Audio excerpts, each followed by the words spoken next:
there, this is Tata, and welcome to the Wrestling Time Post Show. It is Friday, November 3rd, 2023, and tonight I'll be talking about Impact Wrestling's Turning Point. Alrighty, so tonight's show was a lot of fun. We are currently on the road to the debut of TNA. So this is one of the final two specials under the Impact Wrestling name, and this show delivered top to bottom. I cannot stress it enough. Like, this was an incredible show. But let's talk about Will Ospreay versus Eddie Edwards. So Will Ospreay, he came to Impact for Bound for Glory, and he fought against Speedball Mike Bailey, which was match of the night. And over here, Turning Point, he was facing Eddie Edwards. So before the match, he did cut a promo.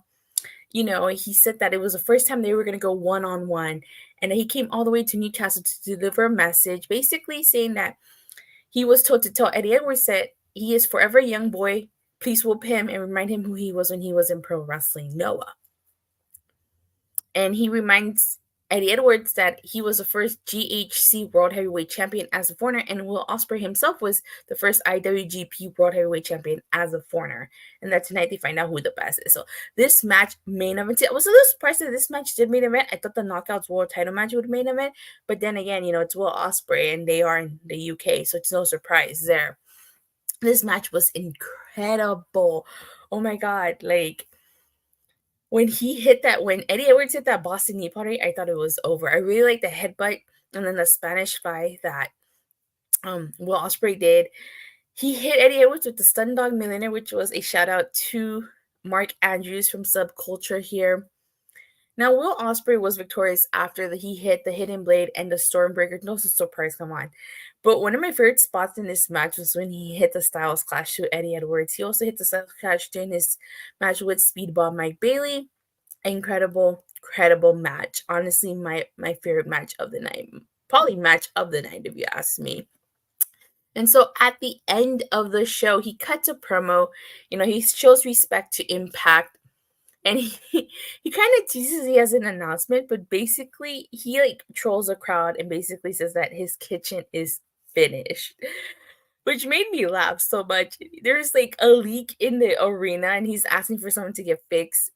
He says that before this was Impact, it was TNA Chan's breakout. He remembers being a 14-year-old boy watching AJ Styles, and it's because of TNA that him and so many others backstage were inspired. And that he hopes people in the crowd become TNA kids just like him. And that regardless of what happens in February, he'll always be in their corner because he was born a TNA fan. So, incredible way to end a Turning Point. Phenomenal match. Great promo by Will Ospreay. So, let's talk about this Knockouts World Title match with Gail Kim being this special guest referee. This is Deonna Purrazzo versus Trinity 3. They face off at Slammiversary. Trinity won by submission. They face off at Emergence. Trinity won by submission. Now, the stipulation in this match was that if Deonna Purrazzo lost, she cannot challenge for the Knockouts title for as long as Trinity is champion. This kind of reminds me of when Jordynne Grace versus Deonna Fourth, when they fought for the fourth time. If Jordynne Grace had lost to Deonna Purrazzo, she was unable to challenge for the Knockouts title for as long as Deonna was champion. So it reminds me of this. And this was a great match, really great match. And I was surprised that Trinity won by submission. Trinity has yet to pin Deonna Purrazzo. So I thought that, okay, this is going to be the match where she pins it, but she didn't. She made her tap out to the Starstruck. And then at the end, Deonna attacked Trinity from behind and she shoved Gail Kim twice. And Gail Kim ended up hitting her with the Eat the Feet. So it seems like they're setting up with Gail Kim versus Deonna Purrazzo. We all know Deonna Purrazzo's contract does expire in January, so maybe they do Gail Kim versus Deonna Purrazzo at Final Resolution. So that's going to be a good match. I'm really interested in that match, and I cannot wait for that match. It has not official yet, but I'm putting it out there. Hopefully it happens. But Trinity from here has Jordynne Grace waiting for her at Hard to Kill. So I called it. I said that when Jordynne Grace came back, she had to defeat Deonna in order to challenge Trinity. And I was right. That's exactly what happened. So this was a fantastic match. And we were spoiled tonight. We got 3 different women's matches. But let me know your thoughts on this match. And what would you guys think of Trinity beating Deonna by submission? And of course, Will Ospreay beating Eddie Edwards. So we had the countdown to Turning Point. We had a tag team match. It was Grado and Rhyno versus Mike D and Ryan Richards. So Mike D apparently won gut check. And this was, I want to say this was a short match. Rhyno and Grado defeated Mike D and Ryan Richards. This is a fun little short match, So it's not too much to talk about. We got a North Championship title match. It's Leon Slater versus Mark Haskins with Vick Haskins. Now, this was an incredible match. I can't believe they put this on the countdown. This was freaking fantastic. Like, Leon Slater is only 19. He already got signed to Impact Wrestling, and this match showed why. He is incredible. I cannot wait to see him in Impact. He'll have an amazing, based on his moveset, I think he'll have an incredible match against Speedball Mike Bailey. Josh Alexander, I think he will be another good opponent. So, oh my God, this match was incredible. Leon Slater, freaking a star. He's a star. He defeats Mark Haskins with a Swanton 450. So incredible. So the main card kicked off with a tag team match. It was Josh Alexander and Eric Young versus SubCulture. So great night for Knockouts Wrestling. Yes, definitely. Impact showing why they have the best women's division in North America. Like, the Knockouts killed it. So, based on Eric Young's gear, he's wearing the Canadian gear. So, are we kind of getting a tease of a potential Team Canada 2.0? Shout out to Lucha and to Jeff. Always with the Team Canada. So, it's interesting because since Josh Alexander lost to Alex Shelley, what direction does he go in now? Does he rejoin the tag team division? I mean, as long as reigning Impact World Champion, he already was undefeated as X Division Champion. I know with Ethan Page as the North, they are the longest reigning tag team champions. Does he go back to the tag team division? Because him and Eric Young make a great tag team. But what do you guys think? Should Josh Alexander go back into the tag team division? Because I feel like he needs a new direction. And the story is there for him to chase and to get back into the world title scene. As for SubCulture, I feel bad for them. I mean, like, this was their home turf and they lost.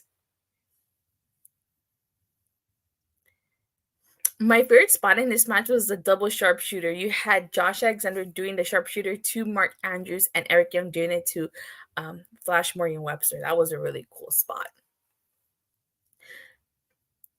Leon Slater cuts a quick promo. He's basically talking about how he remembers watching TNA growing up at his mom's work, and that the youngest is in charge, and he's officially part of the TNA roster. Like I said, I cannot wait for him to join Impact. I cannot wait for him to see what he does in TNA.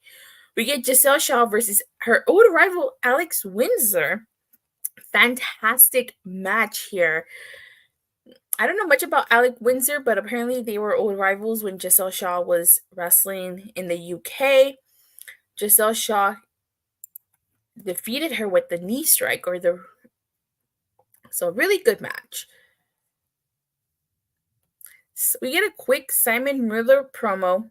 He basically calls himself an internet darling and that he's got some bad news for his friend Joe Hendry. He says that Joe Hendry got offended by something he said on the internet. He doesn't like thin-skinned people, and that Joe Hendry brought him here for his first appearance, and he doesn't believe in Joe Hendry, and that Joe Hendry will believe in Simon Miller. So this is my first time seeing Simon Miller wrestle. I don't know much about Simon Miller, but I'll get to it when I get to the match. We get Trey Miguel versus Rich Swann. So this was a X Division showcase match. This was a really good match. Trey Miguel was X Division champion until he lost to Chris Sabin, so I'm sure he wants another opportunity at that. Unfortunately, Rich Swann won this match, which was a good match, and I cannot wait to see Rich Swann versus potentially Chris Sabin. That might happen down the road since he did win this match. Although it wasn't for a title opportunity, but still. The Rascals just lost their tag titles to ABC, so we're going to see with the Rascals where they go from here.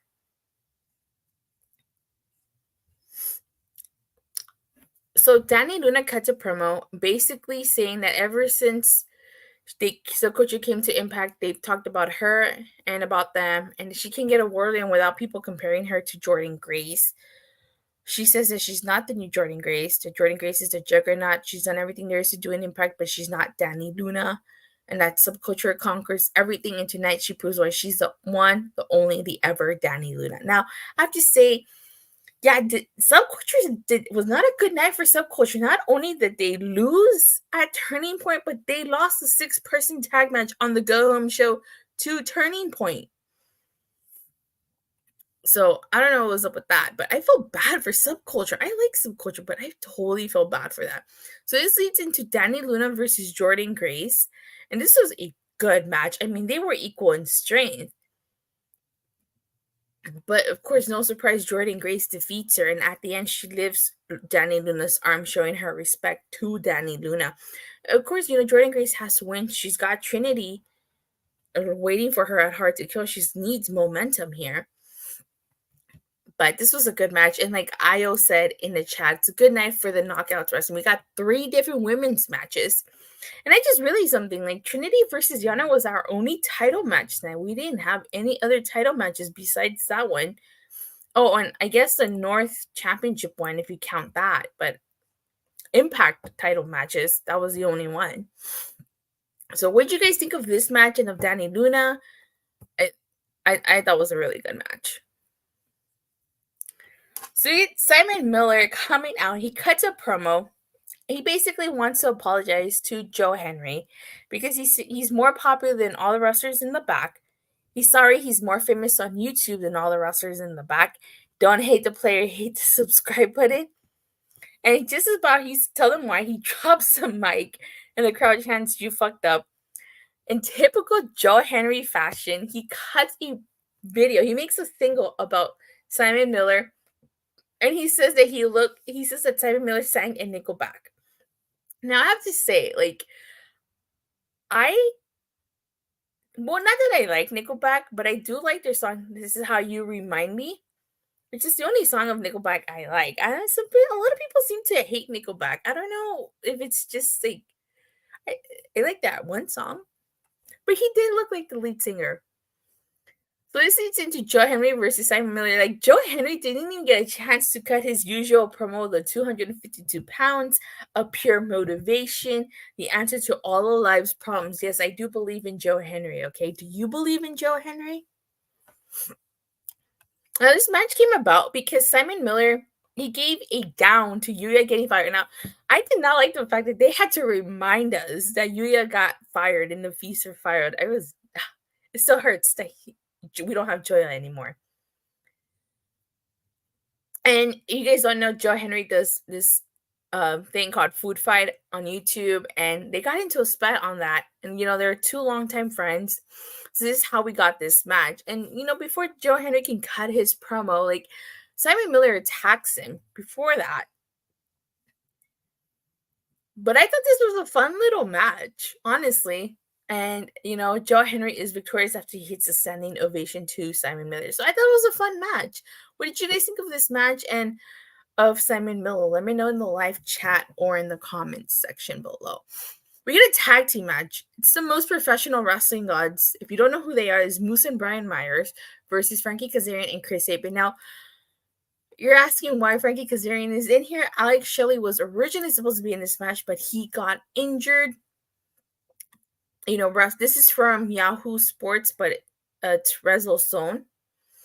It says the reigning Impact World Champion has been out of action since October 27. He was pulled from Impact Turning Point due to what was reported to be an extremely pulled muscle in his calf. His absence continues as Prestige Wrestling announced that he was unable to compete at their November 12th event. So Alex Shelley was originally supposed to be in this, which makes sense because Moose does have he did win. He got the briefcase, so he has an opportunity at the world title. So it makes sense that Alex Shelley would be in this match. Now, if you guys don't know, Turning Point was filmed on October 27th, and it just aired today, so it was on delay. So it goes on to say, in a series of posts, Momentum Moose. Yeah, I definitely, I don't know, for those of you who don't know, I do the power rankings of our TNA IW, so I'm very curious to see where the most professional wrestling gods land on the power rankings, especially because they did get a victory on the Go Home Show to Turning Point, and now they got a victory here over the X Division champion and Frankie Kazarian. So it goes on to say, in a series of posts on social media, Alex Shelley commented on his injury and apologized to Wrestling Revolver Game Changer Wrestling for having to cancel after he had been advertised. So it does go on to say that he promoted his world title match on November 9th episode of Impact Wrestling, where he defended his gold against Jonathan Gresham, and he stated that fans should watch the match if they maybe want to see why he got hurt. He noted that he also suffered 2 location calf strains in the thoracic muscle belly in the Montaneous Junction. So it seems like he got hurt in this Jonathan Gresham match. I guess we got to wait and see. But the most professional wrestling gods versus Frankie Kazarian and Chris Sabin, like, actually liked this match. This was a good match. I didn't mind it. The most professional wrestling gods were victorious after Moose hit Frankie Kazarian with a spear. So it begs the question, had that been Alex Shelley in this match, would Moose be the one spearing Alex Shelley and pinning him here? That is a question. I wonder if basically, if they had to change the match entirely, or if just like would Moose have still, would the most professional wrestling gods won if Alex Shelley was still in this match? Would Moose have pinned Alex Shelley? I think that's the question here. It would have been very interesting here. What do you guys think? If Alex Shelley was still in this match, does Moose pin Alex Shelley instead of Frankie Kazarian, who took Alex Shelley's spot? Would have been really interesting. All right, well, I'm going to stop there because I already talked about Will Ospreay versus Eddie Edwards and Deonna Purrazzo versus Trinity 3. So overall, I actually really enjoyed tonight's show. There was not one match that I felt brought the show down. There wasn't one match that I felt dragged. Everything was good from top to bottom. Like, I've said this and I will keep saying it. People have got to stop sleeping on Impact Wrestling. People better tune in when they become TNA. Like, they freaking deliver. You want women's wrestling? We got 3 women's matches. You know, fantastic show overnight. If on a scale from a 1 to a Shawn Spears perfect 10, I would give this a Shawn Spears perfect 10 out of 10. This Impact Plus special was freaking phenomenal, and I cannot wait for Final Resolution in December and see how Impact Wrestling goes out with a bang. But it was a great show. What did you guys think of tonight's show? Was there a match in particular did you guys like? Let me know in the live chat or in the comment section down below. Stop sleeping before it's too late. Exactly. I don't know how much I have to stress this. I don't know what more I have to do to get people to turn into Impact Wrestling, soon to be TNA. Like, this was a fantastic show. Really, it was. All right. Well, with that being said, that's the end of this review. I don't know if I'll do a Crown Jewel review tomorrow. I may or may not. Just keep an eye out for it if I do. And if I don't see you guys tomorrow for Crown Jewel, I'll see you guys Monday after Raw. Oh, make sure you don't forget to like and subscribe and hit that bell so you get notified whenever I go live or just a new video. I'll see you guys Monday after Raw. Bye.